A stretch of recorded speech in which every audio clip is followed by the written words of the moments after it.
It's War Dragon time. RPW here with another video for the Beginner's Guide to War Dragon series. Now, today's video is pretty cool because we are going to discuss the 4 seasons of War Dragons. It seems appropriate because we have our next season coming upon us now. I am super excited about the spring season. I don't know about anybody else, but I am so excited. So what are the 4 seasons of War Dragons? Okay, well, they'll have a theme for each one. Like, for example, this past winter, it was the winter tide. And then they'll have something new for the spring. But you're going to have your spring, summer, fall, and winter. Let's talk about how you can best prepare for a season or even just an event. If you go to wardragons.info, they actually will put up a calendar, and every Monday, they'll post which event is coming next. And if you scroll down beyond their calendar, you can actually look at a list of the past events.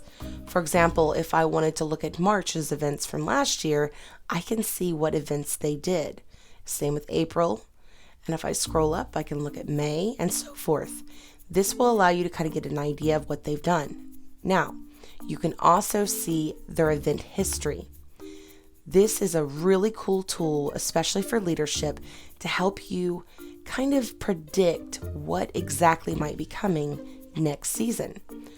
Okay, everyone, so let's go ahead and go over how you predict which is coming next, which event is coming next. Because if your team puts out a schedule for the season or for the upcoming month, it's generally going to be a prediction. So how do we do that? Well, I keep saying that the feeding event is coming up soon, right? In the next few weeks. And if you'll notice up here, we have capture the flag and the fortification. But we have 2 with question marks that we don't know what they are yet because War Dragons doesn't put out a schedule. So let's go back through the history of when there was a feeding event. There's one here, they're all in orange. If we mark each and every one of these feeding events, you're going to be able to count between them and see a pattern. So starting with the bottom, we're going to count right above 1, 2, 3, 4, 5, 6, 7, 8, and that one was 9 away. 2, 3, 4, 5, 6, 7, 8, 9. 2, 3, 4, 5, 6, 7, 8, 9, 10. 2, 3, 4, 5, 6, 7, 8, 9. So we can pretty well guarantee that it's going to be 9 or 10 away from the next one. So let's count that out. 1, 2, 3, 4, 5, 6, 7, 8, 9, 10. Which more than likely means that this question mark here is going to be the feeding event. Now, there is no guarantee in this, but more than likely it will be the feeding event. So how do we figure out what is next after the feeding event? Well, let's go ahead and go over that. So if you'll notice, the breeding event is in pink, and the breeding event tends to happen every 4 weeks. There is one case in the last year that it actually happened 5 times apart. And this is right here. All the rest, they fall 4 apart. You're generally going to have 1 breeding event per month. So if you count from that point forward, we know there's 4 apart. So we've got 1, 2, 3. This one was more than likely going to be the breeding event. Okay, what about beyond that? How do we figure out what's coming after that? So we know that we have the fortification, right?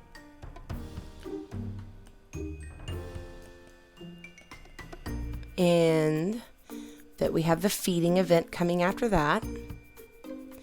And then we have a breeding event. So more than likely, you're going to pretty much guarantee it's going to be a PvP. So let's go through the different PvPs and figure out which one it might be. So, of course, you have Capture the Flag, which was just the last PvP. PvP, by the way, is player versus player, and they have different forms. Right now, I believe there's only about 5. So we got the Fight Pits, Conquer the World, Team Gauntlet, And then of course we have the capture of the flag again and King of the Hill. So we know that there are 5 events total as of right now that are PvPs. Now this is considering that they don't bring back an old one that they used to do, or that they don't bring a new one in. So we pretty well know that the next event will be, as I said, let's choose a prettier color than that. That's not very pretty. Okay, so we pretty well know that the next one is going to be a PvP, but which one will it be, right? So if you notice, King of the Hill has been quite a while. Let's do a markup of King of the Hill next. So in this green, you've got King of the Hill there, King of the Hill here, and one here. If we count those out, we've got 1, 2, 3, 4, 5, 6, 7, 8, 9, 10, 11, 12, 13, 14.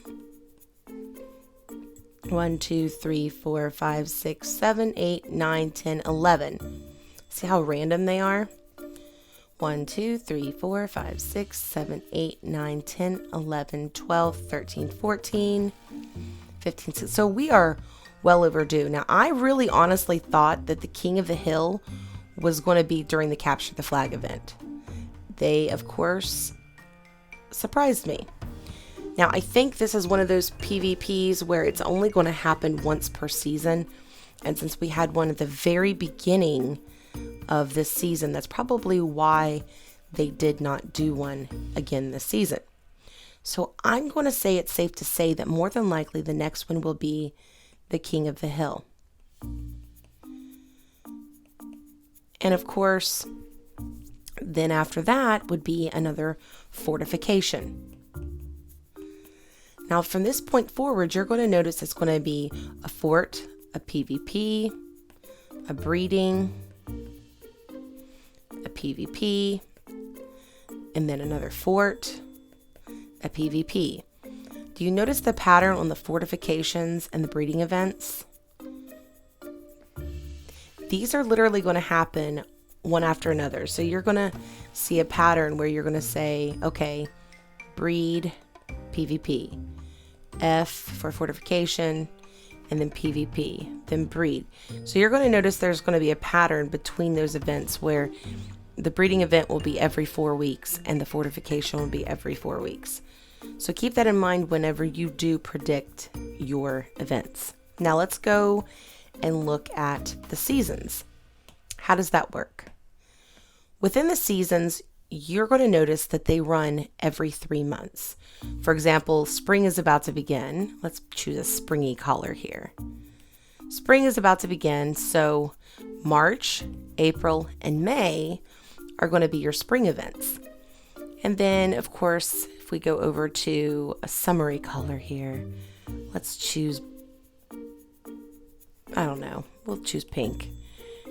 June, July, and August are going to be your summer. And then a fall color will mark our fall season, and then of course leaving the last 3 months for your winter. Now, to break this down a little bit further for you guys, I have some fun math for you. Now we know that there are 54 weeks in a year, right? And we know that there are 4 seasons per year. This means there's going to be 13 weeks total in each season. So you only need to predict about 13 different events. Now, again, you're going to have your fortification, you're going to have a PvP, you're going to have a breeding event and so forth, going through all those. Every 4 weeks, those will change up. So you know you're going to have about 3 breeding, 3 fortification, you're going to have 1 feeding. Okay, so that's 7. You know that that's going to leave 6 total for PvPs, and we only have 5. So one of them is going to be done twice. But that is basically how you're going to be able to predict and understand how each season works. So get those dragons ready, guys, because the feeding event is coming If you and your team tend to predict things in a different manner than I taught you today, be sure to comment in the video below so that we can see how other people are doing this as well. And if you like today's video, don't forget to give me a big thumbs up. And don't forget also to go down and subscribe to my channel and make sure you hit that bell so you don't miss out on future videos. Happy hunting!